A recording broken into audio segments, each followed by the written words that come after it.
और मोइन चूंकि थोड़ी ऊंचाई से ये सारी तस्वीर देख रहे हैं और दिखा रहे हैं, इसलिए हम उनसे जानना चाहेंगे। मोइन, ये लगभग ऐसा लगता है कि लगभग इस स्ट्रक्चर को तोड़ दिया गया है वहां पर, लगभग।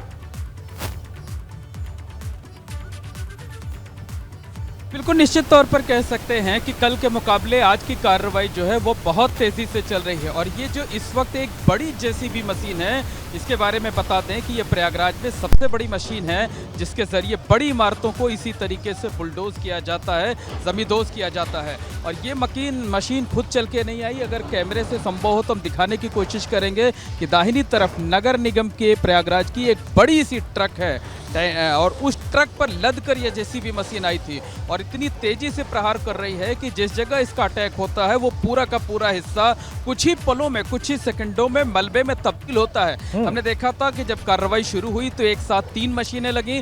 3 मशीनों के जरिए जो है बिल्डिंग को गिराने का काम शुरू किया गया, लेकिन जब आगे की बाउंड्री टूट गई, नीचे का पिलर टूट गया, तो अब इस बड़ी मशीन के जरिए प्रहार किया जा रहा है और इस बड़ी मशीन के जरिए मकान को लगभग गिरा लिया गया है। यानी जितनी तेजी से कार्रवाई चल रही है, कल बहुत धीमे गति से कार्रवाई चल रही थी और जितनी तेजी से कार्रवाई चल रही है उसके बाद ये कहा जा सकता है कि अगले कुछ मिनटों में ही ये कार्रवाई खत्म भी हो सकती है। जो पूरी बिल्डिंग है, 2 मंजिला आलीशान मकान है जिसकी अनुमानित कीमत, बाजारू कीमत तकरीबन 2.5 से 3 करोड़ रुपए बताई जा रही है, वो अब लगभग मलबे में तब्दील हो चुकी है। जहां तक बात अतीक अहमद की है तो अतीक अहमद के खिलाफ बता दें कि ये जो Umesh Pal shoot out case हुआ है वो 101 नंबर मुकदमा था। यानी इससे पहले अतीक अहमद के खिलाफ 100 आपराधिक मुकदमे दर्ज थे और Umesh Pal shoot out case में 101 नंबर का मुकदमा दर्ज हुआ है।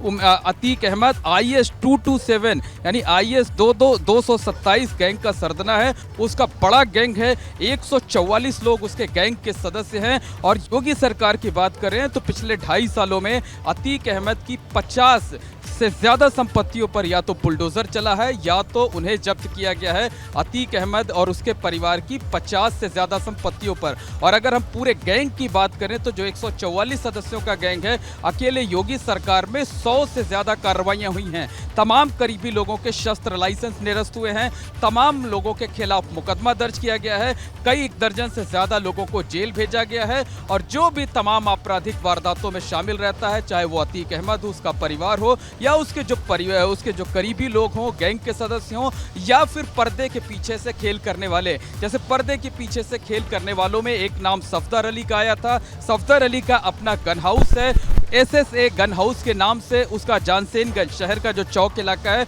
उसके जानसेनगंज चौराहे के पास गन शॉप है। और आरोप यह है कि अतीक अहमद और उसके गिरोह के लोग काफी साल पहले वहां जाते थे, अक्सर बैठकी करते थे और गैंग के लोग जिन आपराधिक वारदातों को अंजाम देते थे उसमें जो सफदर अली है वो अपने यहाँ जमा कराए गए जो असलहे थे उनको देता था, उनका इस्तेमाल करके चुपचाप उन्हें वापस जमा कर दिया जाता था।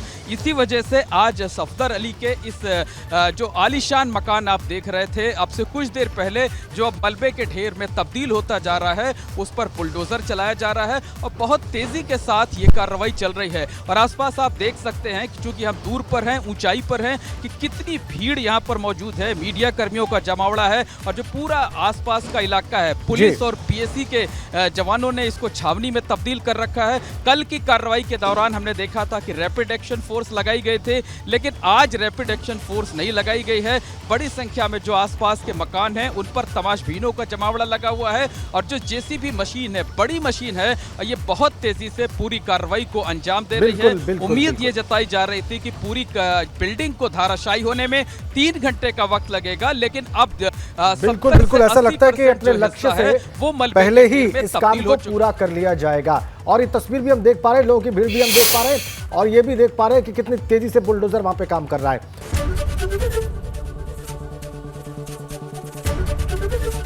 ABP गंगा, खबर आपकी, जुबान आपकी।